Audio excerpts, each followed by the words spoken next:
بسم الله الرحمن الرحيم الحمد لله رب العالمين والصلاة والسلام على سيد المرسلين وعلى آله وأصحابه أجمعين أما بعد فأعوذ بالله من الشيطان الرجيم بسم الله الرحمن الرحيم قل إنما أعظكم بواحدة أن تقوموا لله مثنى وفرادا ثم تتفكروا ما بصاحبكم من جنة إن هو إلا نذير لكم بين يدي عذاب شديد صدق اللہ مولانا العظیم۔ قرآن کریم نے اس پورے رکوع میں مشرکین مکہ کو رسول اللہ صلی اللہ علیہ وسلم کی ذات اور آپ کی نبوت پر غور کرنے کے لیے ایک بہترین راستہ بتلایا، اور حقیقت یہ ہے کہ یہ وہ طریقہ ہے جس سے ہم کسی بھی بات کے صحیح اور غلط ہونے کا اندازہ لگا سکتے ہیں۔ چونکہ جس وقت ہمارے آقا صلی اللہ علیہ وسلم نے نبوت کا اعلان کیا، وہ لوگ تو اپنے باپ دادا کے دین سے چمٹے ہوئے تھے، اپنے باپ دادا کی رسومات پر مر مٹنے والے تھے۔ ان کا تو سب سے بڑا دعویٰ یہ تھا کہ ہم نے اپنے باپ دادوں کو یہی کام کرتے دیکھا ہے، یہ نیا دین کون سا آ گیا؟ قرآن کریم نے ان کے سامنے کچھ اصول رکھے کہ کسی بھی چیز کے غلط، صحیح، حق، باطل ہونے پر غور کرنا ہو تو اس کا طریقہ یہ ہے، اور اس حق اور باطل پر غور کرنے کا جو طریقہ ہے، اس کے ذریعے تم رسول اللہ صلی اللہ علیہ وسلم پر اور اسلام پر بھی غور کر لو۔ آئندہ بھی جب تمہیں کہیں حق اور باطل میں امتیاز، ان میں فرق کرنے کی نوبت آئے تو ان اصولوں کو مد نظر رکھو۔ مثلا قرآن کریم نے کس ہمدردی سے فرمایا، قل، اے نبی صلی اللہ علیہ وسلم، آپ ان لوگوں کو فرما دیں، ان لوگوں کو سمجھا دیں، ان لوگوں سے کہہ دیں، انما اعظکم بواحدہ، میں تمہیں ایک نصیحت کرتا ہوں۔ اللہ کیا کہہ رہے، میں تمہیں کیا کرتا ہوں؟ یہ نہیں میں تمہیں حکم دیتا ہوں، تمہاری بھلائی ہے، جو بات میں کہہ رہا ہوں اس میں تمہاری بھلائی ہے۔ نصیحت کہتے ہی اس بات کو ہے جس میں آگے والے کا بھلا ہو۔ وہ کیا؟ ان تقوموا للہ مثنی و فرادا، تم دو دو چار چار اکٹھے ہو جاؤ، کھڑے ہو جاؤ۔ للہ، کس کے لیے؟ ثم تتفکروا، پھر غور کرو۔ پہلی بات قرآن نے کیا فرمائی؟ بھائی ذرا توجہ رکھنا، یہ چھوٹی چھوٹی باتیں لیکن ہے بہت اہم۔ تم میں سے جو اکیلا سوچ سکتا ہو، غور و فکر کرتا ہو، وہ اکیلا ہو جائے۔ بعض لوگ اکیلے کسی بات کے غلط صحیح ہونے کا فیصلہ نہیں کر سکتے جب تک دو چار مل کے مشورہ میٹنگ نہ کر لے۔ جو کسی بات کے غلط اور صحیح ہونے کو میٹنگ کے ذریعے سمجھتے ہیں، وہ اپنی میٹنگ بلا لیں۔ شرط یہ ہے کہ للہ، اخلاص سے۔ کس کے لیے؟ نیت ٹھیک ہو، دماغ میں بے ایمانی نہ ہو، بالکل یکسو ہو کر تم غور کرو۔ کن باتوں پر غور کرو؟ نمبر ایک، آیا نبی کریم صلی اللہ علیہ وسلم دیوانے اور مجنوں اور شاعر ہے جس طرح تم کہہ رہے ہو، یا رسول اللہ صلی اللہ علیہ وسلم اللہ کے رسول اور پیغمبر ہے جس طرح اللہ کہہ رہے ہیں؟ تم دو دو چار چار ہو جاؤ، اس مسئلے پر غور کر لو، اللہ کا ڈر دل میں رکھو، نیت صحیح رکھو، تنہائی میں بیٹھ کر غور کرو، سوچو، فکر کرو کہ ہم اس ہستی کو کہہ رہے ہیں دیوانی مجنوں، اور اللہ کیا کہہ رہے ہیں؟ یہ رسول ہے۔ اللہ کیا فرما رہے ہیں؟ ان دونوں میں سے کون سی بات صحیح ہے، اس پر غور کرو۔ پہلا طریقہ، رسول اللہ صلی اللہ علیہ وسلم تمہیں کہہ کیا رہے ہیں؟ اللہ کے نبی کہہ رہے ہیں میں تمہیں آنے والے عذاب سے ڈراتا ہوں. بھائی کس سے ڈراتا ہوں؟ آیا یہ بات کوئی دیوانہ اور مجنون کر سکتا ہے؟ کیوں بھائی؟ ایک بندہ ہے وہ آپ کی نبض پکڑے یوں، آپ کی آنکھیں دیکھے، آپ کا چہرہ دیکھے، وہ کہے یار مجھے خطرہ لگ رہا ہے کہ آپ کو کوئی مرض نہ حملہ کر دے آپ پر. آپ کی نبض، آپ کا چہرہ، آپ کی آنکھیں یہ بتلا رہی ہے کہ آپ کے اندر کوئی مسئلہ ہے. بھائی یہ بندہ بے وقوف یہ بات کر سکتا ہے؟ قرآن کریم نے کتنا زبردست معیار رکھا. لوگوں اللہ کے لیے کوئی اکیلا سوچ سکتا ہے اکیلا ہو جائے؟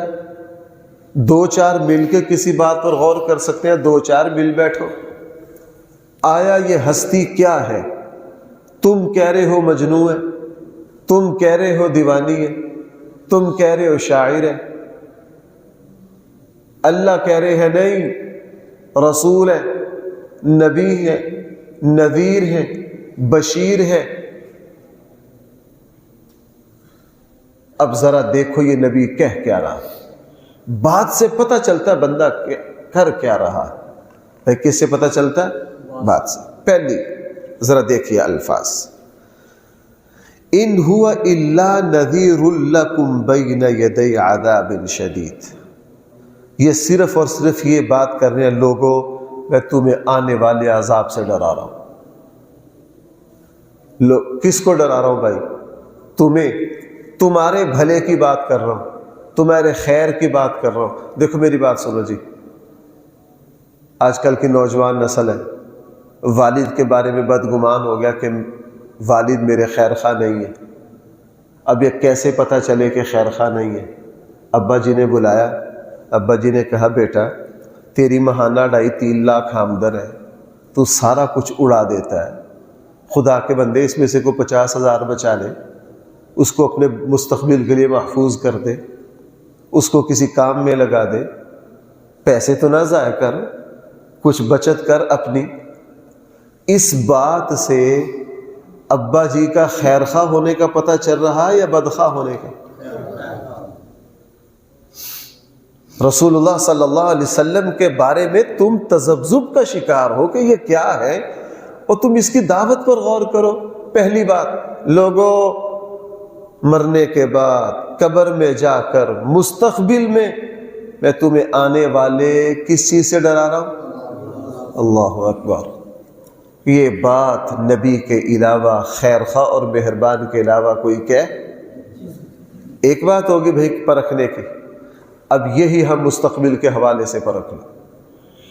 ہمیں جہاں شک پڑے کہ یار یہ بندہ میرا خیر خواہ ہے یا بد خواہ، یہ تمہیں سبق کون سا پڑھا رہا ہے، اس سے پتہ چل جائے گا کہ یہ تمہیں کیا کہہ رہا ہے. نمبر 2، قرآن نے بھائی اللہ کے نبی حق ہے یا باطل، اس پر غور کرنے کا دوسرا طریقہ یہ ہے جو کچھ یہ نبی تمہیں سمجھا رہے ہیں آیا اس پر تم سے کوئی معاوضہ بھی لے رہے، تم سے کوئی تنخواہ بھی لے رہے، کسی چیز کا مطالبہ بھی کر رہے؟ یہ نبی تمہیں سمجھا کر کہہ رہا ہے ما سألتکم من، لوگوں اگر تم نے مجھے کچھ دیا ہے وہ کیا ہے، وہ واپس لے لو. بھائی وکیل کے پاس جاتے ہیں کسی کیس میں، وہ ہر چیز کے پیسے لیتا ہے کہ نہیں؟ ڈاکٹر کے پاس جائے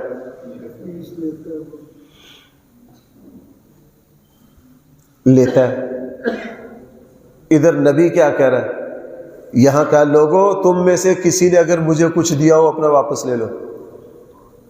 اگر کسی نے کچھ لیا ہو تو کیا کرو؟ واپس لے لو. اللہ اکبر. میں نے آپ سے کئی مرتبہ یہ بات عرض کی ہے، رسول اللہ صلی اللہ علیہ وسلم کو جو کچھ لینا چاہیے تھا وہ بھی، جو کچھ اپنے آپ کو کھپا دیا،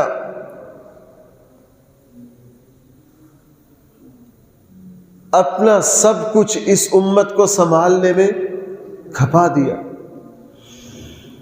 ساری ساری رات والد بھی اپنی اولاد کے لیے اس طرح نہیں اللہ سے مانگتا، بلکہ سارے دنیا کے والد مل جائیں تو اپنی اولاد کے لیے اس طرح نہیں مانگتے جس طرح رسول اللہ صلی اللہ علیہ وسلم کس کے لیے مانگ رہے؟ اپنی امت کے لیے۔ اللہ کے سامنے رونا، ہاتھ اٹھانا اور اعلان کر رہے لوگوں میرا بدلہ اور میری تنخواہ صرف اور صرف کس کے ذمہ؟ میں تم سے کچھ نہیں لیتا۔ اب ایک بندہ آپ کے ساتھ ہمدردی بھی کر رہا ہے اور اس پر دنیا کا کوئی چیز آپ سے مانگ بھی، بھائی وہ بندہ حق ہوگا کہ باطل؟ اس سے بڑا کوئی ہو ہی نہیں سکتا۔ دوسری بات ذرا دیکھیے، قل آپ ان سے کہہ دیجئے ما سألتکم من اجر، جو کچھ میں نے تم سے بدلہ لیا ہے نا، معاوضہ لیا ہے، فہو لکم، وہ اپنا واپس لے لو، وہ اپنا کیا لے لو؟ واپس لے لو۔ کیوں؟ ان اجری الا علی اللہ، میرا بدلہ تو صرف اور صرف کس کے ذمے ہے؟ یعنی میں نے تم سے کچھ لیا ہی نہیں، اس ہمدردی اور خیر خواہی پر تم سے کچھ۔ یار میری بات سنو، غزوہ حنین ہوا، غزوہ حنین کی مال غنیمت پڑھ کے دیکھو، کروڑوں میں، بھائی کتنوں میں؟ بلکہ کروڑوں نہیں، اربوں میں، کروڑوں نہیں اربوں میں اتنی مال غنیمت صبح سے لے کے شام تک ساری بانٹ دی۔ اور پھر پتہ کیا فرمایا؟ میں جب جیرانہ جاتے ہیں نا، آپ میں سے کون کون جامع مسجد جیرانہ گیا ہے؟ جیرانہ گئے ہیں؟ جیرانہ مسجد کی قبلے والی سائڈ نکل کر نا، قبلے والی سائڈ پیچھے جا کے آگے کے ذرا صحرا پر نظر ڈالو کتنا بڑا ہے۔ وہاں کھڑے ہو کے حضور نے پتہ کیا فرمایا؟ لوگوں صحرا وہاں سے لے کے یہاں تک بھی اگر مال و دولت سے بھرا ہوا ہوتا نا، وہ بھی میں تمہیں صبح سے لے کے شام تک سارا تم میں بانٹ دیتا۔ رسول اللہ صلی اللہ علیہ وسلم نے یہ فرمایا، حضور نے یہ فرمایا میں تم سے کسی چیز کا کوئی سوال نہیں کرتا، وَهُوَ عَلَى كُلِّ شَيْءٍ شَهِيدٌ، اور یہ جو بات میں کہہ رہا ہوں اس پر کون نگرانی کر رہا ہے؟ اللہ نگرانی کر رہے ہیں۔ تیسری بات رسول اللہ صلی اللہ علیہ وسلم جو کہہ رہے ہیں اللہ تعالیٰ اس کو طاقت دے رہا ہے، اللہ اس کو پھیلا رہا ہے، اسلام دن بدن مستحکم ہو رہا ہے، مضبوط ہو رہا ہے، کفر کے ایوانوں میں پہنچ رہا ہے۔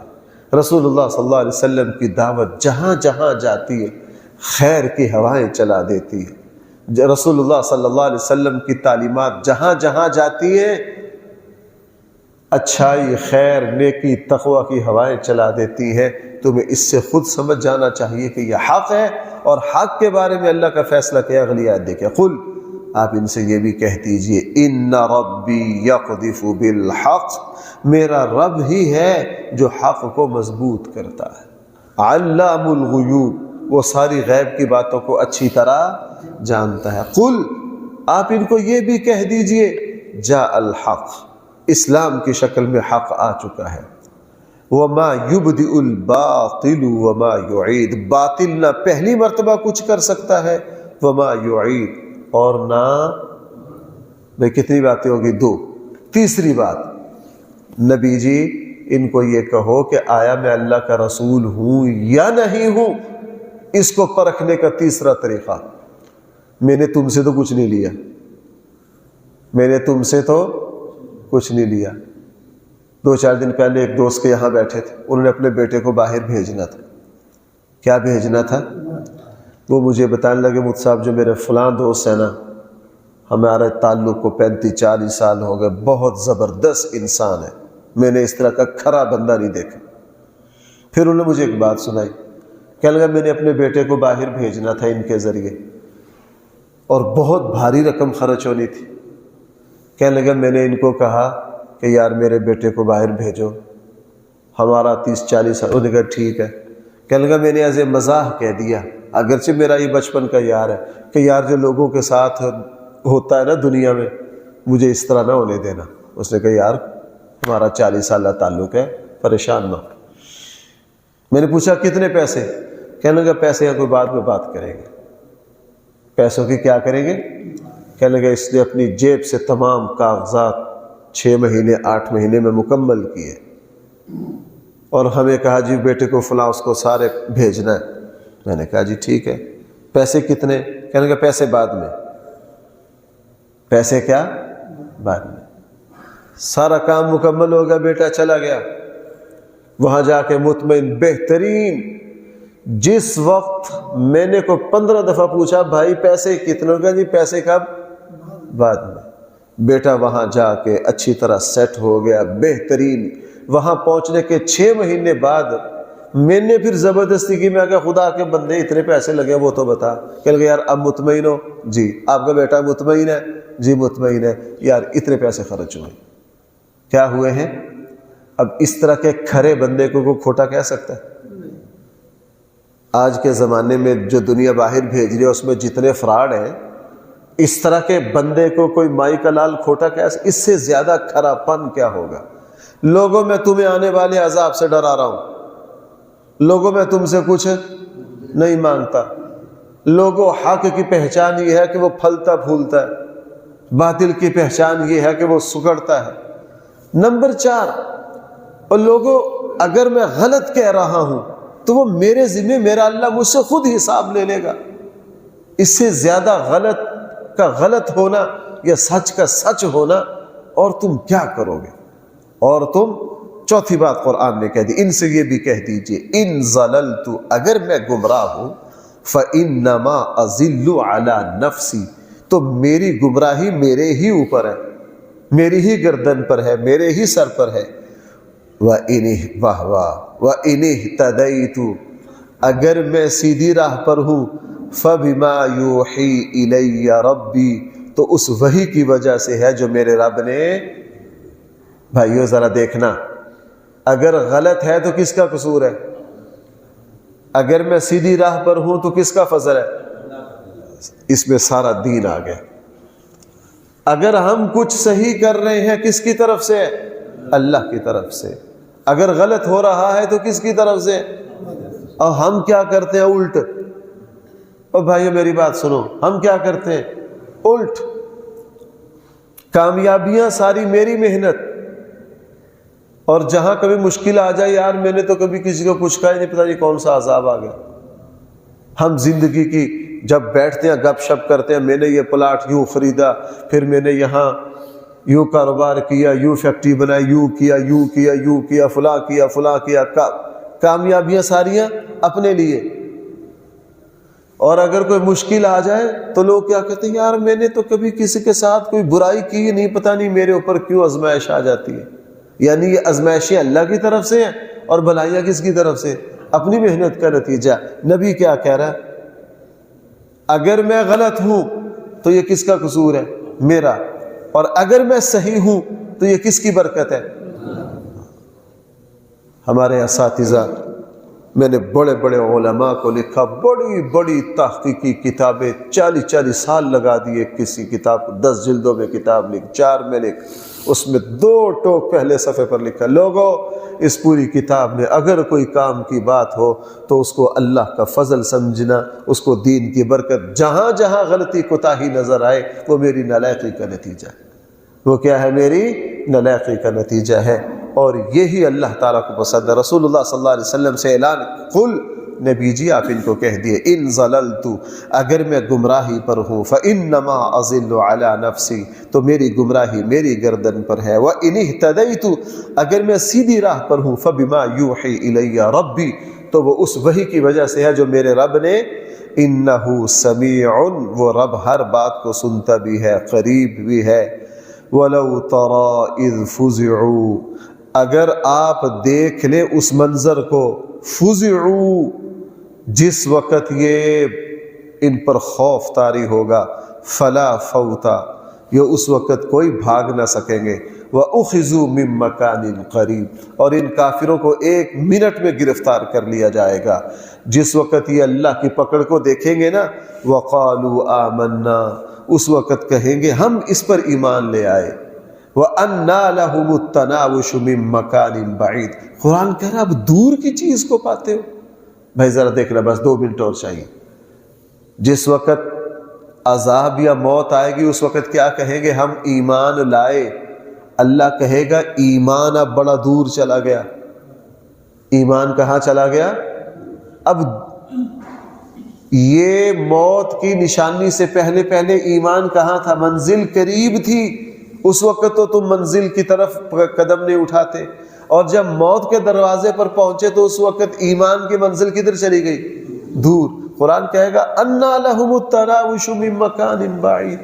اب یہ دور کی چیز کو حاصل کرنا چاہتے ہو، یہ ساری زندگی تمہارے قریب رہی۔ وَقَدْ كَفَرُوا بِهِ مِن قَبْلِ، اس سے پہلے پہلے تو اس کا انکار کرتے رہے۔ وَيَقْذِفُ بِالْغَيْبِ، اور زندگی میں کفر دور تھا، تم اس کی طرف بھاگتے رہے۔ وَيَقْذِفُ بِالْغَيْبِ مِن مَّكَانٍ بَعِيدٍ۔